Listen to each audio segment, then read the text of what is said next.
الوداع جمعہ میں ایک اعلان ہوا ہے، اس اعلان پر اس پیغام کو ختم کر رہا ہوں اور دعا کرتا ہوں اللہ آپس کا اتحاد اور اتفاق ہم سب کو نصیب فرمائے۔ تو اس میں اعلان یہ تھا، امام صاحب مائک لے کر کے کھڑے ہو کر کے بولے، لوگوں یہ الوداع جمعہ ہے، اس کے بعد رمضان کا کوئی جمعہ نہیں ہے، عید کی نماز ہے، یاد رکھو عید کی نماز عیدگاہ میں اتنے بجے ہوگی، 8:30 بجے ہوگی، 9:30 بجے ہوگی، 8 بجے ہوگی، 9 بجے ہوگی، اعلان ہو گیا۔ ایک آدمی تیش میں آ کر کے کھڑا ہوا، کہا امام صاحب غلط اعلان کیے، اعلان واپس لیجیے، عید کی نماز اگر آپ مسجد میں پڑھیں گے تو میں پڑھوں گا آپ کے پیچھے، اگر عید کی نماز عیدگاہ میں پڑھیں گے میں کبھی نہیں پڑھوں گا۔ تو امام صاحب نے قریب بلا کر کے کہا، ارے اللہ کا بندہ، جمعہ کی نماز نہیں ہے، عید کی نماز ہے، عام حالت میں عیدگاہ میں پڑھی جاتی ہے، تم کو کیا پریشانی ہے؟ کہا پریشانی، میرے بھائی کا مجھ سے 10 سال سے کیس چل رہا ہے، وہ ہمیشہ عیدگاہ میں نماز پڑھتا ہے، وہ منحوس جب تک عیدگاہ میں نماز پڑھے گا میں نہیں پڑھوں گا۔ تو سمجھ میں آ گیا کہ یہ گھر سے چوٹ کھایا ہوا ہے، بلا کر کے کہا کہ تمہارا مسئلہ چٹکی میں حل کر دیتے ہیں، وہ ایک کنارے میں عیدگاہ میں نماز پڑھے گا، تم دوسرے کنارے میں عیدگاہ میں نماز پڑھنا، جب نماز ختم ہو جائے گی تو وہ الگ راستے سے چلا جائے گا، تم الگ راستے سے چلے جاؤ گے۔ پھر بھی خفا ہو کر کے کہتا کہ آپ ایک کنارے کی بات کرتے ہیں، اگر مجھے پتا چل گیا کہ میرا بھائی جنت میں گیا ہے تو میں جنت میں بھی نہیں جاؤں۔ ہاتھ اٹھائیے، وعدہ کیجئے محبت سے جئیں گے، محبت سے مریں گے، 3 دن اختلاف رہے گا، اس کے بعد اختلاف ختم ہو جائے گا۔ ہاتھ اٹھائیے انشاءاللہ۔ داماد بیٹی کا جھگڑا، داماد سیدھا جیل، ہاتھ اٹھا دیجئے انشاءاللہ۔ زندہ باد زندہ باد اے محبت زندہ باد، زندہ باد زندہ باد اے محبت زندہ باد، مندر میں تو مسجد میں تو ہی ہے ایمانوں میں، مرلی کی تانوں میں تو اور تو ہی ہے آذانوں میں، مرلی کی تانوں میں تو اور تو ہی ہے آذانوں میں، تیرے ہی دم سے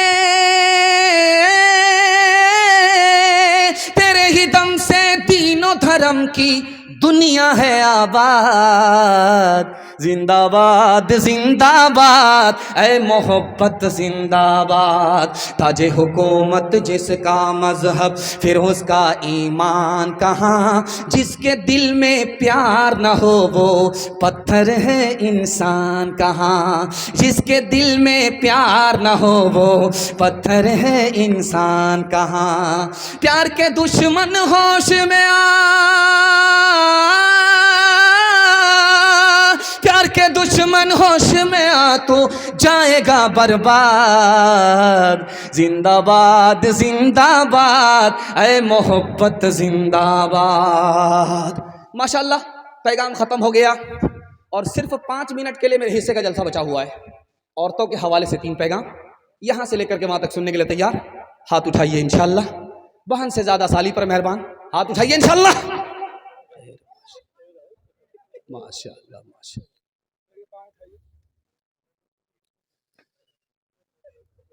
آج سے 40 سال 50 سال پہلے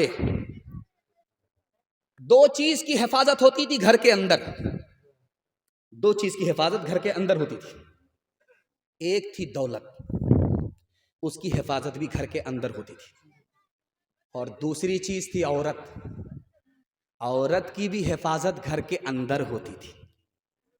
40 سال گزرنے کے بعد زمانہ بدل گیا، جو دولت گھر کے اندر تھی وہ گھر سے نکل کر کے بینک میں پہنچ گئی، جو عورت گھر کے اندر تھی وہ گھر سے نکل کر کے بازار میں پہنچ گئی، نہ ایمان سلامت ہے نہ آبرو کی حفاظت ہے۔ دوسرے نمونے کو بہت دھیان سے سنیے گا، کچھ عورت کو دیکھیے گا سماج میں برقع ہوتا ہے جسم میں، اور چہرے پہ نقاب ہوتا ہے، زندہ رہی برقعے کے ساتھ رہی، نقاب کے ساتھ رہی، انتقال کر گئی تو وصیت کر کے جا رہی ہے کہ میرے جنازے کو دفن کرنا تو رات میں دفن کرنا، تاکہ لوگوں کو پتہ نہ چلے کہ لمبی تھی یا ناٹی تھی یا دبلی تھی کہ پتلی تھی، نصیحت کر کے جا رہی ہے۔ لکھنے والے نے لکھا کہ جانتے ہو یہ برقع جو جسم کے اوپر ہے، چہرے پر جو نقاب ہے، اسلام کی زبان میں اس کو کیا کہا جاتا ہے؟ ستار العیوب۔ ستار العیوب کا مطلب ہے اگر یہ عورت برقعے کے ساتھ دنیا میں زندہ رہی تو اللہ قدم قدم پر اس کے عیب کو چھپائے گا. اگر یہ عورت اسی حال میں مر گئی تو اللہ اس پردے کی وجہ سے، برقعے کی وجہ سے اس کے ایک ایک گناہ کو معاف کر دے گا. لڑکی آگے آگے جا رہی تھی، لڑکا پیچھے تھا. تو لڑکی نے پلٹ کر کے دیکھا، جان نہ پہچان، کہاں سے آئے مہمان؟ تو لڑکا بولا میں تمہارے اوپر عاشق ہوں. کہ عاشق کے بچے ابھی پتہ چل جائے گا کہ تم ڈپلیکیٹ ہو کہ اوریجنل ہو، 2 منٹ میں پتہ چل جائے گا. لڑکی نے کہا کہ ارے تم مجھ پر کیا عاشق ہو، میرے پیچھے جو میری بہن آ رہی ہے مجھ سے زیادہ خوبصورت ہے. اگر عاشق ہونا تو اس کے اوپر عاشق ہو جاؤ. اب یہ مجنو اس کو چھوڑ کر کے ادھر تاک جھانک کر رہا ہے. لڑکی نے دونوں گال میں 2 تماچا مار کر کے بندر کی طرح لال کر دیا. کہا کہ تم اوریجنل نہیں ہو، ڈپلیکیٹ ہو. اگر تم مجھ پر عاشق ہوتے تو میری طرف دھیان ہوتا، دوسرے کی طرف تاک جھانک نہیں کرتے. اپنے گھر کی عورت کی آبرو اور ایمان کی ہم خود حفاظت کریں گے. ہاتھ اٹھائیے انشاءاللہ. کھلی پھرتی ہیں جو آزاد وہ خطرے میں رہتی ہیں، حفاظت سے ہماری مرغیاں ڈربے میں رہتی ہیں. بزرگوں کی شرافت کا بھرم رکھنے میں رہتی ہیں، ہمیشہ خاندانیوں رتے پردے میں رہتی ہیں. کھلا ایک آسمان دے ان کو اڑنے کے لیے مولا، تمناؤں کی چڑیا خواب کے پنجرے میں رہتی ہیں. آخری پیغام آپ کو کتنی دعا دوں؟ میں دعا دینا چاہتا ہوں دل سے، چونکہ آپ دعا لینے والے لوگ نہیں ہیں. آپ نے ایسا کام کیا ہے، سن کر کے ایسا حق ادا کیا ہے کہ دعا دینے والے آپ کو دعا دینے پر مجبور ہو گئے. میں آپ کی جوان بیٹی کے واسطے دعا کرتا ہوں قبولیت کی گھڑی میں اللہ اس کی آبرو اور ایمان کی قدم قدم پر حفاظت فرمائے. پاکستان کے ایک عالم تھے، ان کا نام تھا علامہ شبیر احمد عثمانی. انہوں نے کہا کہ آپ کو پتا ہے دنیا کی جنت کہاں ہے؟ دنیا کی جنت. تو لوگوں نے کہا کہ حضرت بتائیے دنیا کی جنت کہاں ہے؟ کہا کہ دنیا کی جنت کو اگر دیکھنا چاہتے ہو، جیسا سکون جنت میں ویسا سکون اس دنیا کی جنت میں، جانتے ہو کہاں ہے؟ تو میں بتا رہا ہوں، جس گھر میں بیوی ایک ہو، شوہر نیک ہو، وہ دنیا کی جنت ہے. اس میں ایسا سکون ملتا ہے جو جنت میں ملا کرتا ہے. ایک آدمی اللہ کے یہاں قیامت میں جب جائے گا تو اللہ فرشتے سے پوچھے گا اس کے نام اعمال کو چیک کرو، نیکی ہے؟ تو فرشتے ادھر سے الٹا کر کے دیکھیں گے، ادھر سے الٹا کر کے دیکھیں گے. ہاتھ جوڑ کر کے فرشتے کہیں گے مالک ایک بھی نیکی نہیں، گناہ سے نام اعمال بھرا ہوا. تو فرشتے کہیں گے اب اس کے لیے کیا کیا جائے؟ اس کو جنت سے نکالا جائے، جہنم میں داخل کیا جائے، یا جنت اور دوزخ دونوں سے الگ کر دیا جائے؟ مالک اس کے لیے کیا کیا جائے؟ تو خدا کی طرف سے اعلان ہوگا اس کو جنت میں داخل کرو. چاہے نیکی نہیں ہے لیکن ایک کام یہ کرتا تھا، اپنی بیوی پر مہربان تھا، کرم کرتا تھا، ستم نہیں کرتا تھا. اپنے بچے پر مہربان تھا، کرم کرتا تھا، ستم نہیں کرتا تھا. جلسہ میں ایک مسئلہ بتایا عالم دین نے. ابھی ایک بات آپ کو بتا رہا تھا کہ قاری صاحب جب کھڑے ہوئے تو کہا، جب وہ پڑھ رہے تھے تو انعام آ رہا تھا، جب مسجد کا نام آیا تو انعام رک گیا. آپ کو حیرت ہوگی کہ ایسا کیسے ہوا، لیکن جو مطالعہ آپ کی خدمت پر رکھتا ہوں آپ کا دل مضبوط ہو جائے. ایسا ہوا کیوں؟ انعام آ رہا تھا، برس رہا تھا، لیکن جیسے انہوں نے مسجد کا نام لیا انعام رک گیا. بتا رہا ہوں، راز سنیے. جب آدمی 10 روپیہ لے کر کے کھڑا ہوتا ہے مسجد مدرسہ میں صدقہ دینے کے لیے تو 70 شیطان اس کو روکتا. کتنا؟ 70 شیطان اس کو روکتا ہے. اسی لیے آپ دیکھیں گے کہ مسجد کا نام آیا تو لوگ آئے ہی نہیں. جیب میں پیسہ ضرور تھا لیکن نہیں آئے. شیطان نے اپنا کام کر دیا. 10 روپیہ لے کر کے کوئی نکلے صدقہ کے لیے تو 70 شیطان روکتا ہے. 2 منٹ میں آپ کا جلسہ ختم ہو رہا ہے. 70 شیطان روکتا ہے. ایک آدمی کھڑا ہوا بیچ سے بولا کہ آج میں 10,000 روپیہ صدقہ خیرات کر کے آتا ہوں، دیکھتا ہوں کون شیطان مجھ کو رکتا ہے، شیطان کو پچھاڑ کر کے میں آ رہا ہوں۔ وہ جلسہ سے نکلا، گھر پہنچا، جیسے اس نے صندوق کھولا، 10,000 کی گڈی کو ہاتھ میں لیا، اب جیب میں لینے والا تھا، اس کی بیوی نے ہاتھ پکڑ لیا۔ کہاں لے جا رہے؟ کہا صدقہ کرنا۔ کہا کیوں؟ کہا مولانا نے مسئلہ بتایا۔ کہا تمہاری بھی خیریت لوں گا، تمہارے مولوی بھی خیریت لوں گا، بھلائی اسی میں، جیسا جہاں پیسہ ہے وہی رکھو۔ اب وہ واپس آ کر کے مجمع میں بیٹھ گیا منہ لٹکا کر کے۔ اب مولانا نے کہا رے سینہ تان کر کے گئے تھے کہ آج خیرات کر کے آؤں گا، 70 شیطان کو شکست دے کر کے آؤں گا، ارے وہاں سے آئے منہ لٹکا کر کے، سر جھکا کر کے کیوں بیٹھ گئے؟